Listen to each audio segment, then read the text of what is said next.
Christopher Lasch, author of In 1997, a website titled Six Degrees was created, allowing users to create profiles and friend others on the platform. The website was simple in design, but a large step forward in the development of social media. When we think of social media, we often reference mainstream platforms such as Facebook, Twitter, Instagram, and Snapchat. These platforms account for over 3.4 billion monthly users. At this scale, social media allows users to connect with others across the world through a phone or computer. We can upload media, communicate with others, and even schedule dates. Social media allows us to build social capital, which is the culmination of the relationships we develop, the identities we create, and the norms and values we share with others. While on the surface this appears as a positive thing, in reality, social media is linked to a multitude of issues regarding both our health and the functionality of society. Nielsen reported that in 2018, the average United States adult spent 11 hours per day interacting with media. Of those 11 hours, 2 hours and 22 minutes were spent on mobile applications. For perspective, the average United States adult lifespan is 78.9 years. If an individual were to start using social media at the age of 18, they would spend 52,521 hours or 6 years on these platforms over the course of their life. With all this time spent scrolling, posting, and streaming, it comes to no surprise that social media has an impact on our emotions, decision-making, and development. Researchers at Harvard University, Stanford University, and the University of Vermont compiled, processed, and analyzed 280,000 tweets with the purpose of finding correlations between social media and mental health. Using a computational model, researchers made predictions on the users that were diagnosed with depression. The computational model had high accuracy, not only in choosing which users had depression, but in predicting their moods on a daily basis. So, what is the correlation between depression and social media? It's been discovered by researchers that social media changes regions of the brain. A study published in the Journal of Proceedings of the Royal Society revealed that engagement with social media platforms alters the reward system of the brain, increasing the risk for addiction. In July of 2018, BBC released an article regarding the addictive properties of social media applications. Azay Raskin, former Mozilla and Jawbone employee, talked of his experience in creating and developing social media platforms.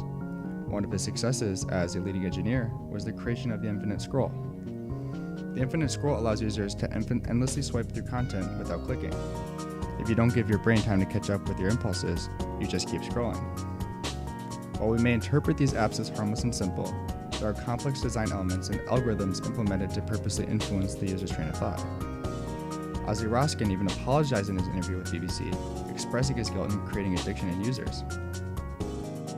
The stopping cue from the human, just like when you have a soup bowl and you slowly feed it more soup, people eat way more food and contributes to obesity, that this is going to directly contribute hundreds of millions of hours of wasted time to the obesity of our minds.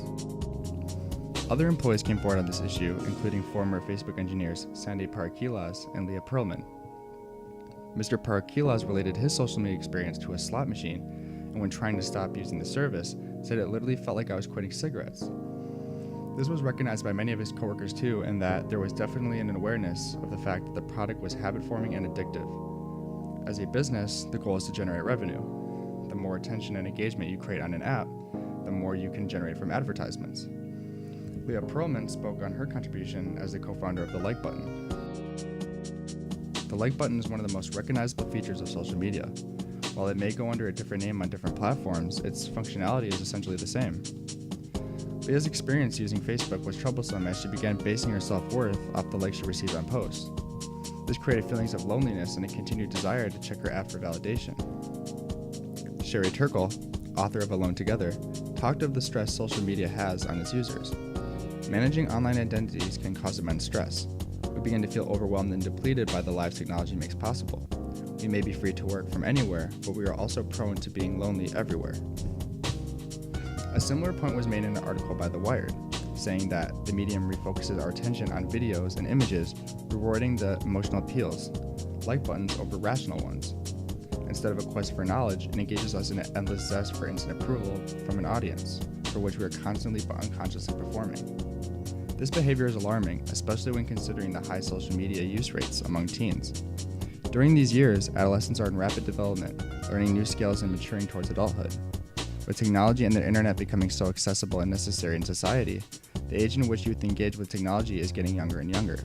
This has led to worry regarding youth mental health. Observing the world through social media is disturbing. You see only the best of people's lives and not their everyday struggles. It's easy to fall into the habit of comparing yourself with others online, and as a result, a status hierarchy is created based on these false perceptions. We follow online influencers because we see something they have that we don't.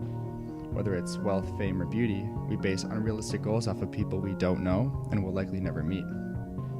As we look up to these people, we often forget to question the credibility of their actions and words. We become susceptible to persuasion, and because of this, we are seen as a customer market. This is why these individuals are labeled influencers. This is their job, to take advantage of us. Of course, not all influencers are narcissistic and portray a false reality. It depends on how we define an influencer and who fits within those boundaries. For example, many artists and athletes have online profiles with similar characteristics to influencers. The amount of followers, level of engagement, and interaction with fans is almost identical. But do we consider these individuals influencers? When using artists and athletes as an example, we are referring to them by their profession. We respect them because of what they do, and in a way, it's measurable. We refer to Usain Bolt as the best sprinter in the world based off of his achievements.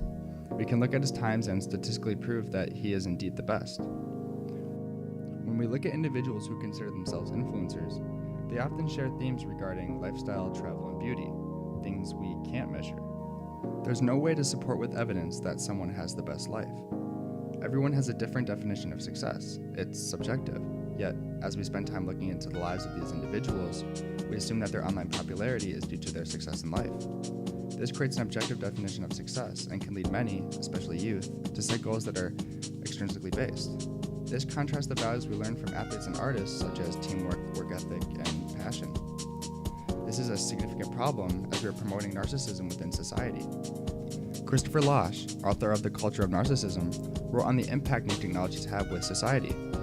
The coexistence of advanced technology and primitive spirituality suggests that both are rooted in social conditions that make it increasingly difficult for people to accept the reality of sorrow, loss, aging, and death, to live with limits, in short. Social media gives us comfort in the realities of life. When we feel comfortable, we begin to fear change. We abandon learning, and as a society, we abandon growth. Despite the negatives, social media won't be going away anytime soon. Trying to remove these platforms from society is near impossible. Instead, we can promote good online habits, working to reduce damage and increase benefits. So next time you open your app or browser, think beyond the surface of your screen and build a meaningful online presence based on good values and relationships.